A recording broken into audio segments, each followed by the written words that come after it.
తెలంగాణ రాష్ట్ర సాధకుడు రాష్ట్ర తొలి ముఖ్యమంత్రి కేసీఆర్కు సిట్ నోటీసులు జారీ చేసిన తీరు చర్చనీయాంశంగా మారింది. కాంగ్రెస్ పాలకులు ఒక వ్యవస్థను అడ్డం పెట్టుకుని బీఆర్ఎస్ అధినేతను వేధిస్తున్నారన్న విమర్శలు వెల్లువెత్తుతున్నాయి. మంత్రులు అధికారులు వెళ్లిన చోటికి సిట్ అధికారులు వెళ్లబోమని మొండికేయడం వెనక రాజకీయ దురుద్దేశం ఉన్నదన్న వాదనలు వినిపిస్తున్నాయి. పలు కోర్టు తీర్పుల ప్రకారం కేసీఆర్కు రెండోసారి ఇచ్చిన నోటీసు చెల్లదని న్యాయ నిపుణులు చెబుతున్నారు.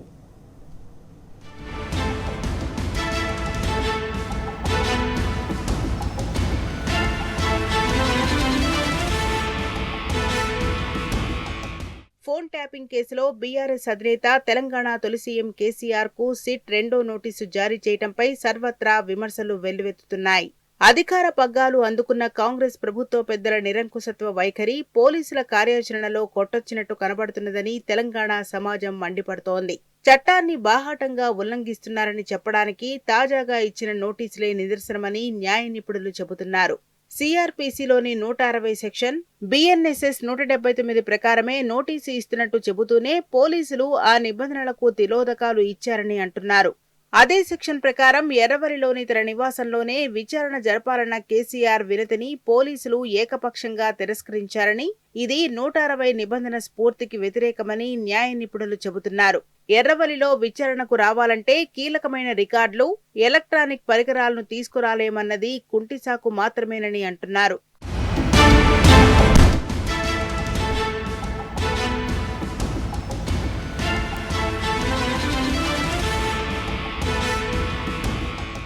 సిఆర్పిసి సెక్షన్ 160 ప్రకారం 65 ఏళ్లు పైబడిన వ్యక్తిని విచారించేందుకు ఫలానా పోలీస్ స్టేషన్ లేదా ఫలానా ప్రదేశానికి రావాలని నోటీసులు ఇవ్వడం చెల్లదు. పిల్లలు, మహిళలు, మానసిక సమస్యలు, అనారోగ్యంతో బాధపడే వారికి కూడా ఇదే నిబంధన వర్తిస్తుంది.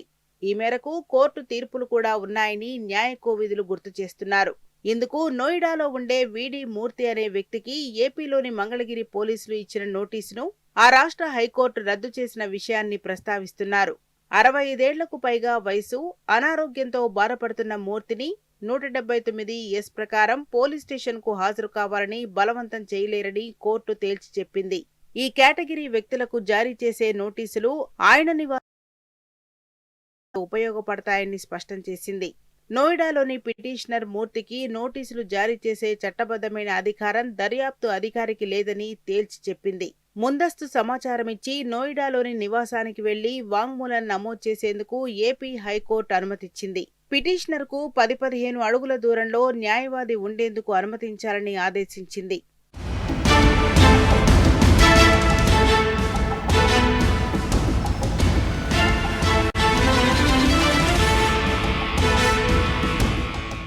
ఏపీ హైకోర్టు రాజ్యాంగబద్ధమైన తీర్పు ప్రకారం బీఆర్ఎస్ అధినేత కేసీఆర్ కు సిట్ జారీ చేసిన రెండో నోటీసుకు చట్టబద్ధత ఉండదని న్యాయ నిపుణులు చెబుతున్నారు.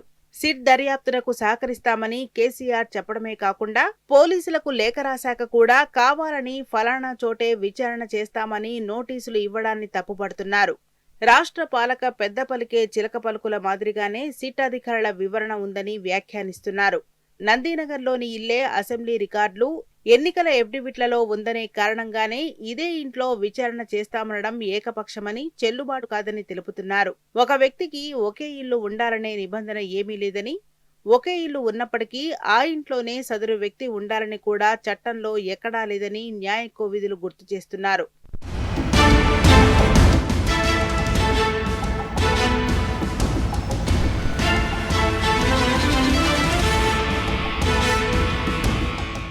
కాంగ్రెస్ ప్రభుత్వం విచారణ పేరుతో ఒక వ్యవస్థను అడ్డం పెట్టుకుని బీఆర్ఎస్ అధినేత కేసీఆర్ పై రాజకీయ కక్ష సాధిస్తున్నదనే విమర్శలు వెల్లువెత్తుతున్నాయి. కేసీఆర్ నివాసం విషయంలో సిట్ ప్రదర్శిస్తున్న అజ్ఞానం వెనుక భారీ కుట్ర దాగి ఉన్నదనే అనుమానాలు వ్యక్తమవుతున్నాయి. కేసీఆర్ గత కొంతకాలంగా సిద్దిపేట జిల్లా ఎర్రవల్లి నివాసంలో ఉంటున్నారన్న విషయం తెలంగాణ సమాజానికే కాకుండా ప్రస్తుత మంత్రులకు, ఉన్నతాధికారులకు స్పష్టంగా తెలుసు. ఇటీవలే మేడారం సమ్మక్క సారక్క జాతరకు రావాలని మంత్రులు సీతక్క, కొండా సురేఖ ఎర్రవల్లిలోని కేసీఆర్ నివాసానికి వెళ్లారు. తెలంగాణ తల్లి విగ్రహావిష్కరణ కార్యక్రమానికి ఆహ్వానించడానికి మంత్రి పొన్నం ప్రభాకర్ కూడా గతంలో ఎర్రవల్లి నివాసానికే వెళ్లారు. అధికారులు కూడా అనేక సందర్భాల్లో అక్కడికే వెళ్లి అధికారికంగా ఆహ్వానాలు అందించారు. శాసనసభ వ్యవహారాలు, తెలంగాణ తల్లి విగ్రహావిష్కరణ వంటి అంశాలపై చర్చించేందుకు ఉన్నతాధికారులు సైతం ఎర్రవల్లి బాటపట్టారు. ప్రభుత్వ ప్రోటోకాల్ అధికారులు, మంత్రులు వెళ్లిన ఇంటికి సిట్ అధికారులు రాలేమని చెప్పడం మాత్రం విడ్డూరంగా ఉన్నది. పాత రికార్డుల్లోని నందీనగర్ అడ్రస్ కు మాత్రమే వస్తామని సిట్ మొండికేయటం వెనుక రాజకీయ దురుద్దేశం స్పష్టంగా కనిపిస్తున్నది.